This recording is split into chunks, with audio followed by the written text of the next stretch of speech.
internetu Casa TV Bignona ñu ngi leen di nuyu tey nag ñu dalal fii imam Badji imam bu gare routière bu Bignona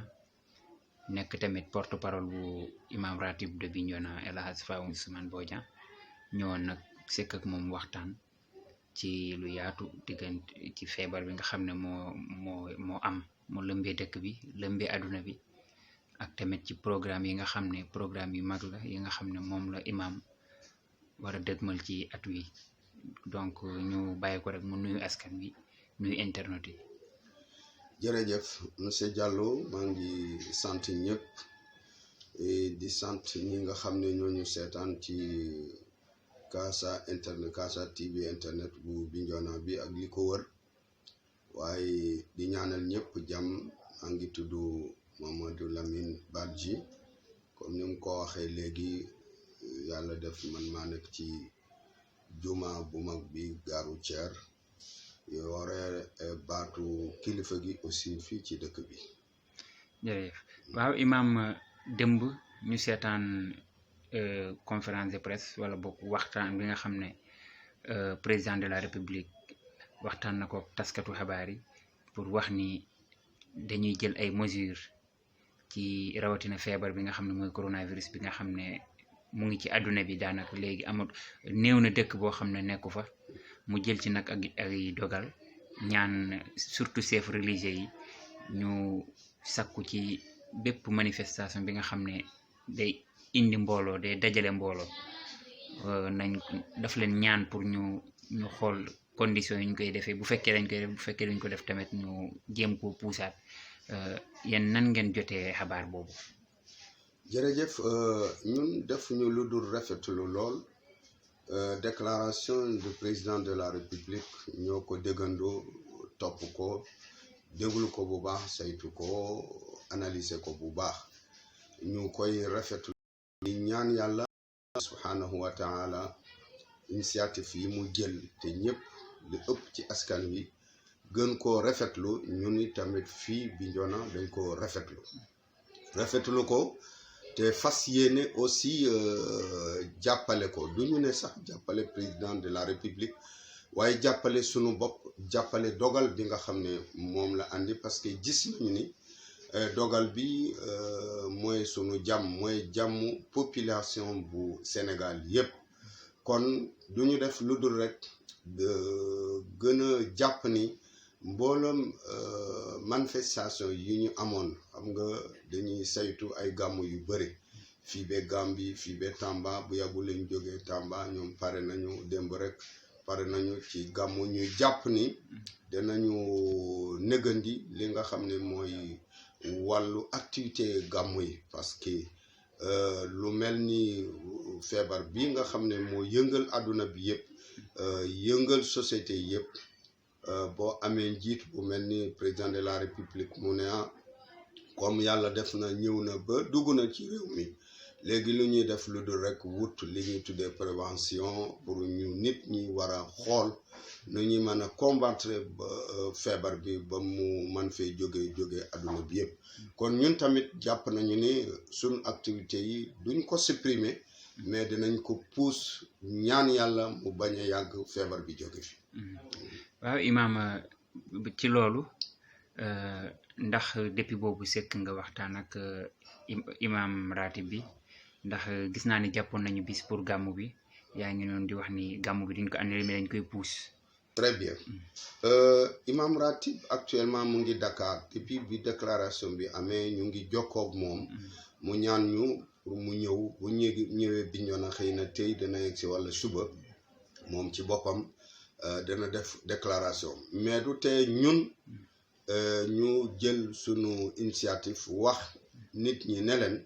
déclaration bu président de la république déclaration bu vraiment bu général la kon ñun duñ ci dellu gannaaw imam dafay ñëw confirmer wax ñu nan la bëgg ñu ràndal gàmmu bi a été prévu le 17 avril parce que koor gi ñëw na mois de mai la daan am te koor gi jël na presque mai yëpp donc ren ñu comité d'organisation bi jàpp ni nañ ko def le 17 avril ba tax na ci préparation yooyu la ñu nekkoon mais comme yàlla dogal na ba lii ñëw xam naa il faut bu ñëwee dinañu xool xëy na après koor gi bu yàlla defee balaa booba épidémie bi jóge fii te loolu la ñuy ñaan yàlla bu boobaa rek dinañu mën a gën a préparer bu baax def ko. Imam ba tey ci feebar bi ban rôle la imam yi am ci lu jëm ci sensibilisation feebar bi nga xam ne daanaka donte duggagul sax biir Casamance mu ngi Sénégal waaye yegg seegul côté Casamance ban rôle la imam yi di lancer lu jëm ci prévention yeeg yooyu. très bien yàlla dafa def question boobu man boobu laa gën a yitteel lool le rôle des imams par rapport épidémie bi nga xam ne moom la yàlla andi nattu ko jullit ñi mu nekk mbugal ci ñi nga xam ne du ñuy jullit gëmuñu dara mbugal la ci ñoom waaye nattu la pour ñi nga xam ne ñoom ñoo gëm yàlla léeg-léeg day nattu jaamam léegi lan mooy rôlu imam yi posé nga ma question bu ma neex boo xam ne dinaa ci sawar tontu imam porteur de voix la imam messager la dafa war a tasaare message ba tax na man toujours damay déglu rajo yi maa ngi dégg sànq ñuy wax ni cas yi nga xam ne mooy cas yu ñu am Sénégal officiel te ministère de la santé annoncé ko 10 la woon ñaari wér nañu alhamdulilah dellu nañu seen kër juróom-ñett ñoo ci des mooy 8 ji ñaan yàlla ñoom itam te yal na yàlla fëgg seen mbokk ba ñoom ñëpp dellu seen mbokk te mu yem fa léegi yàlla dafa dogal les imams du département de Bignona dañoo am benn groupe ñu tuddee ko groupe la famille des imams et oulémas de Bignona groupe boobu ñu ngi ciy def liggéey pour que lépp lu am ba ñu xalaat groupe bi kenn xamul woon ne lu mel ni dana ñëw donc il est temps léegi ñu dugg ci groupe bi wax élimaan yi à partir de juma bi ñëw nañu wax ak askan wi lu ñu leen di wax mooy prévention bi nga xam ni moom la l'islam am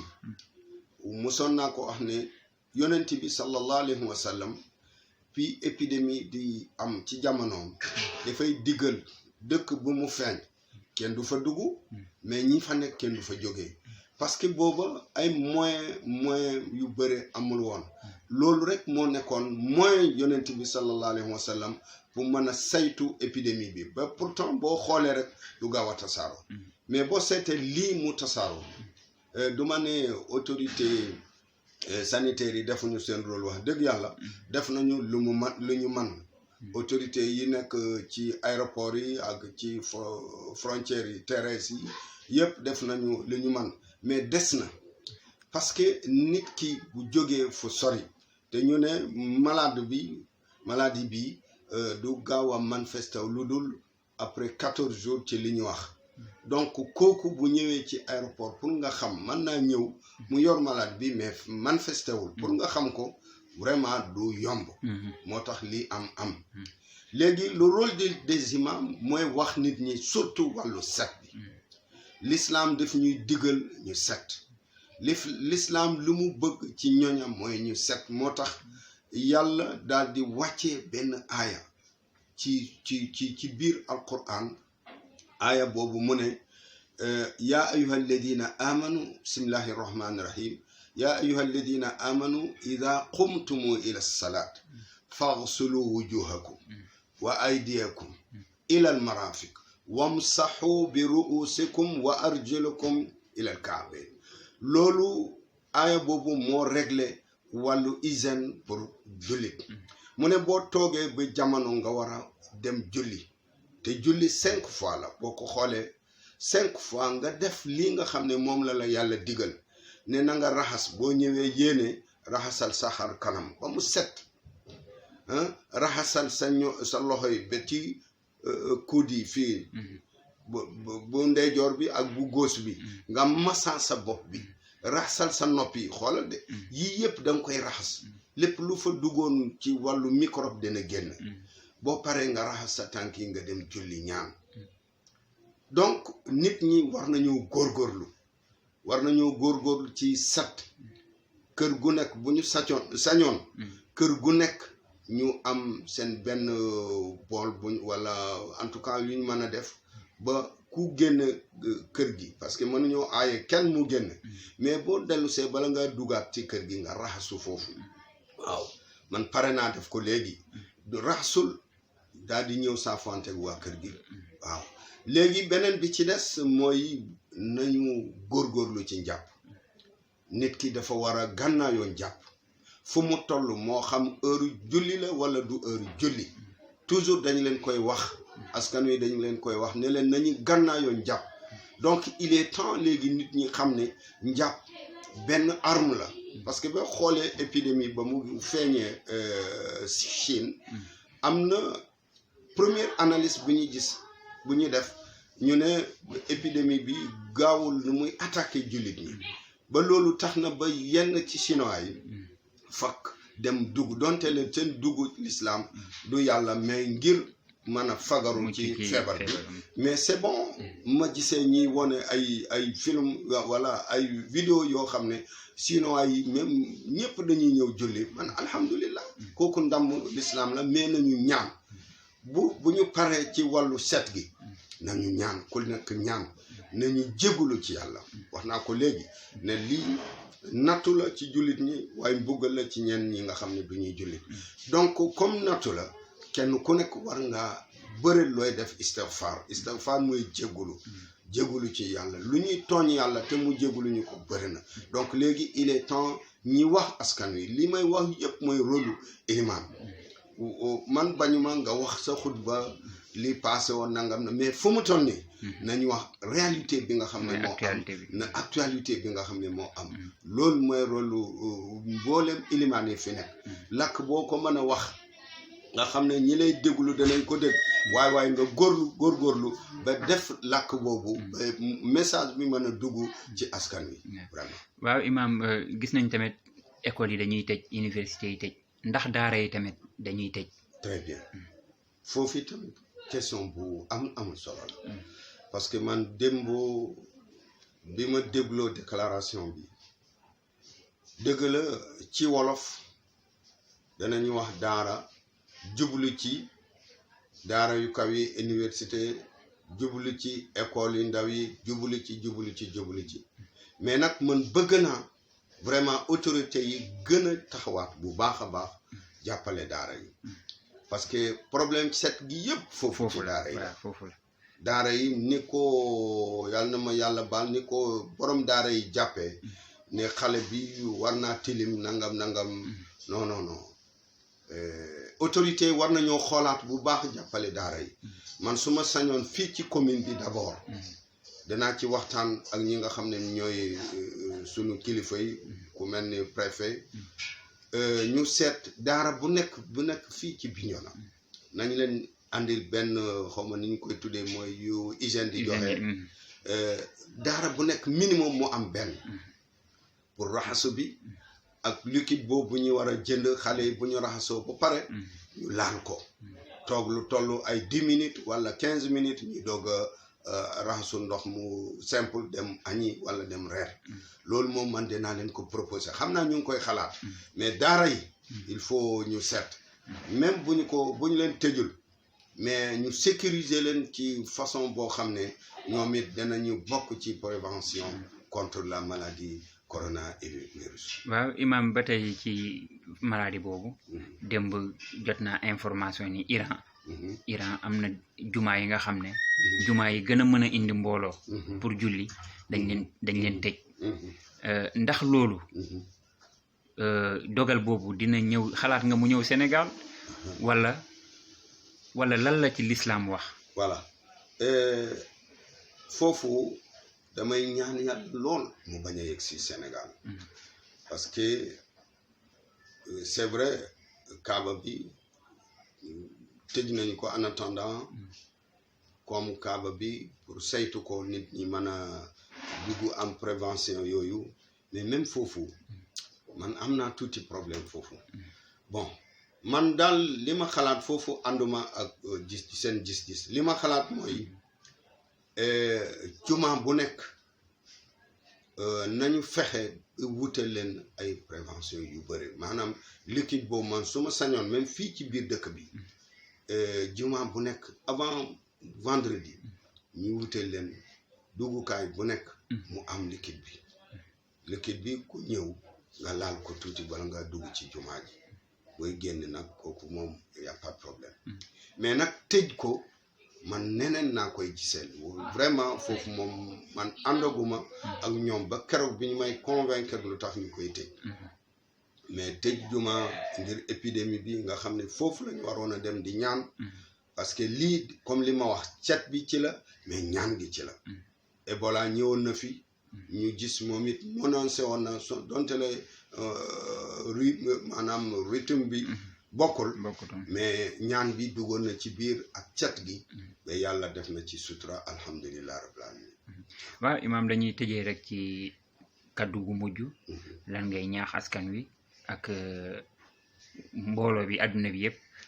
ci lu jëm ci feebar beeg yooyu. très bien lu may ñaax sama bopp d'abord sama famille askanu Bignona yëpp askanu Sénégal yëpp askanu adduna mooy lii comme li ma ko commencé woon rek lii nattu la nattu bi ñëw na niñ koy combattre mooy nanu comprendre nanu déglu